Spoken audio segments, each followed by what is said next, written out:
Mheshimiwa Waziri wa Sports, Mheshimiwa Waziri wa Defense,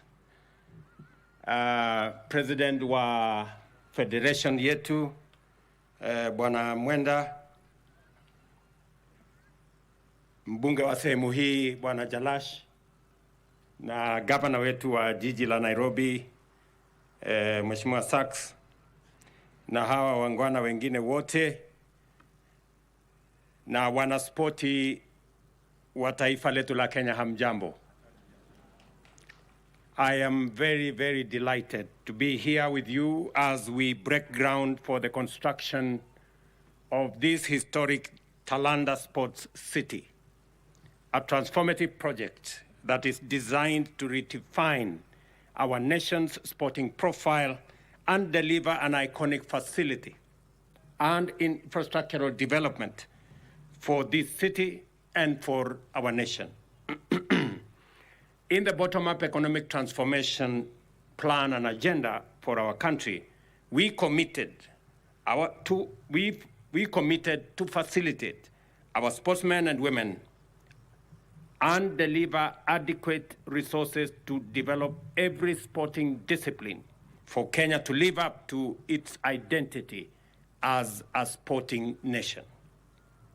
Among the necessary interventions set out in our plan were to return Kenya to international football, promote county-level leagues and inter-county championships, culminating in a national sport festival, and dedicated finance for sport infrastructure development. I am happy to announce that we have delivered and continue to make progress in transforming Kenyan sports into a global, competitive, and highly lucrative national sector. To begin with, Kenya is a co-host, together with East African brotherly nations of Tanzania and Uganda, of the 2027 edition of the Cup of Nations, meaning that we will be participating in a continental and internationally accredited tournament and also actually hosting a number of games here in Kenya and right here in this stadia. We have developed and are implementing with great determination the Sports and Creative Industry Infrastructure Development Master Plan.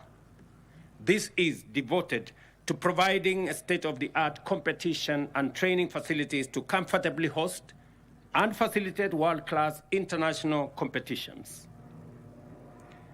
It will also provide high-quality training facilities for our sports people and develop a countrywide network of talent incubation and development hubs.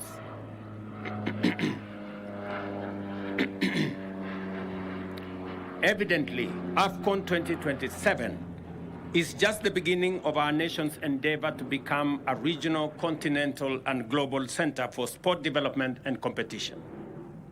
To get there, we are committed to invest intensively and strategically to upgrade various sport facilities, including the comprehensive renovation of Kasarani Stadium, as well as the construction of new modern premises and amenities.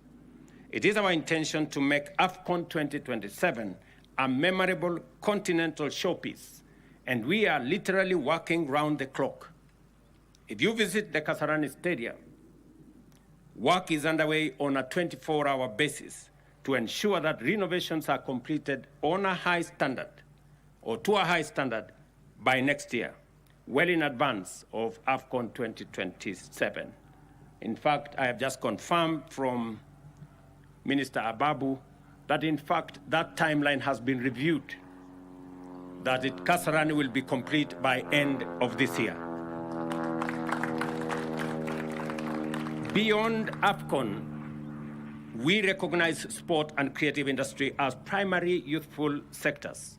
Consequently, our sports and creative industry development strategy is intentional about leveraging the immense direct and indirect opportunities for job creation, for talent development, and for wealth creation for our young people in Kenya.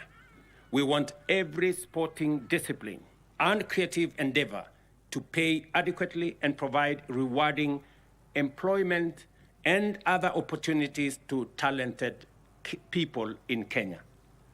Under the Talanta Hela initiative, we have set out a sustainable program to identify, develop, and monetize sporting and creative talent.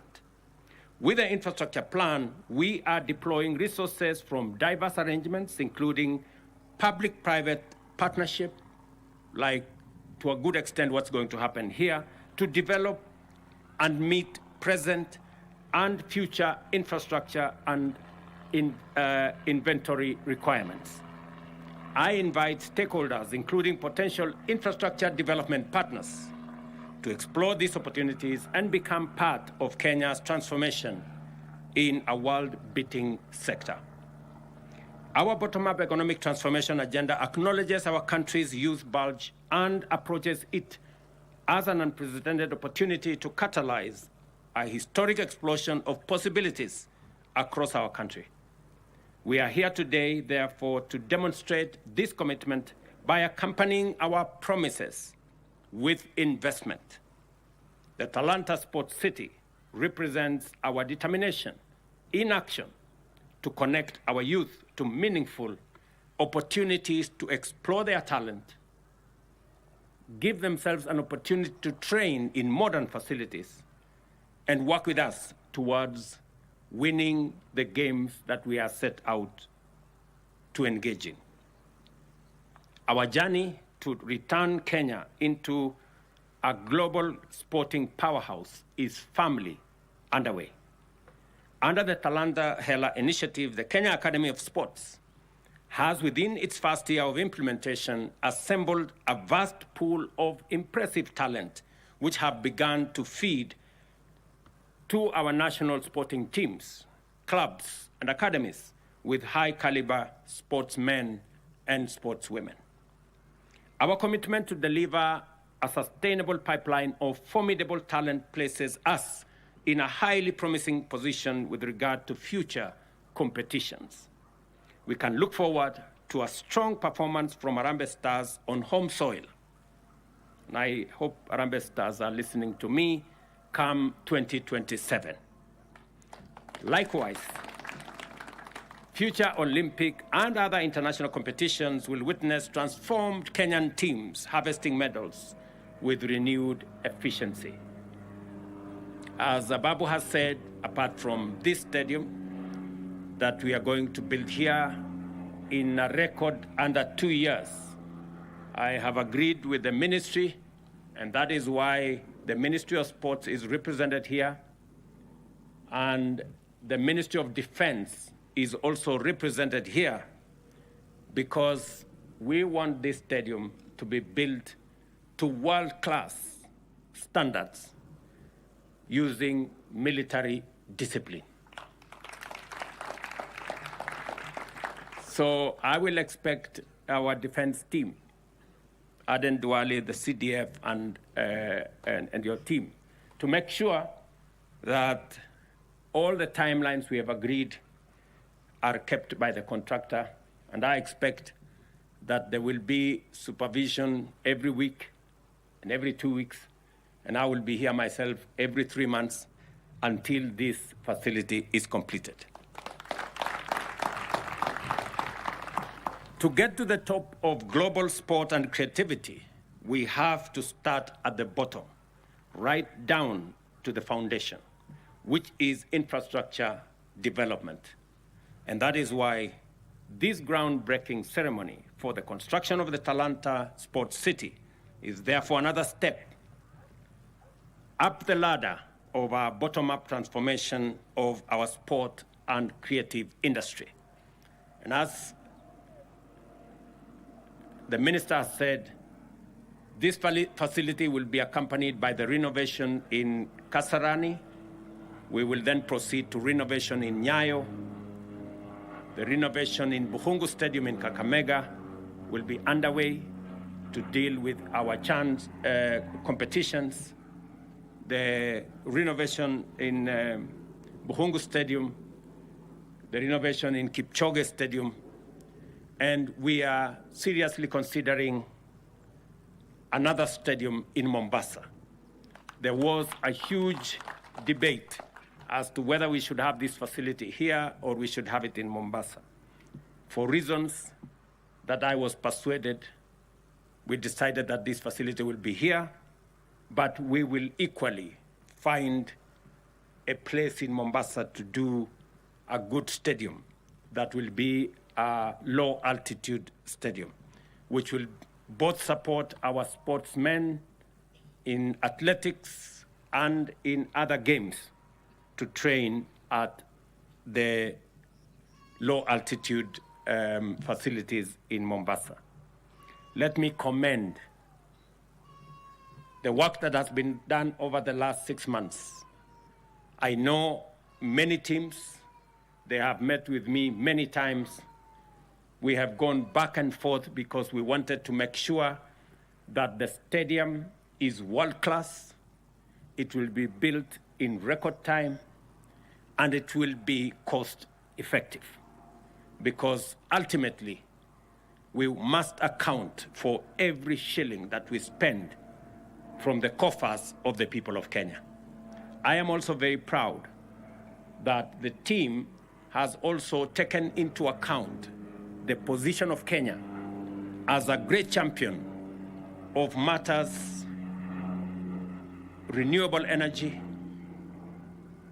environmental issues. Hosting UNEP here in itself is a big step and a major statement. And therefore, I am very happy that many of the trees here will not be cut down, many of them will be saved, and we will plant additional trees, as we have done again this morning. I'm also happy that all the facilities that initially had been put in place have been saved, and that no facility here that had been constructed using public money will be lost, that we are going to keep all the facilities here. And this facility is not only going to serve our premier competitions, but also the grounds here will have opportunities for people from Gando and all these areas to also use the facilities in this stadium. For those who don't know, I lived in Gando here, and therefore I am in the village when I am here, and I am very happy that I have come to break ground in my former village to build a world-class stadium. The ministry should work in collaboration with the county government of Nairobi so that we can agree on how young people, sportsmen and women from these local villages here can also have access to use this facility so that we can grow talent from the local community here. Let me also confirm that we are going to work with the Nairobi City Council in the facilities they have mentioned, whether it is the city stadium that they want to convert into Joe Kadenge Stadium. I want to ask Ababu Namwamba to have consultations with the governor so that we can see what facilities and what resources we can make available to support the county government of Nairobi in the construction of that facility. And let me assure sportsmen and women that they are front and center in our plan to ensure that sports, and Kenya being a great sporting nation, that sports receives the requisite support, financial, policy, political, goodwill, support for our teams so that we can continue to take our place as a sporting nation in the world. Ladies and gentlemen, with this groundbreaking, the construction of the Talanta city is officially launched. Asanteni sana.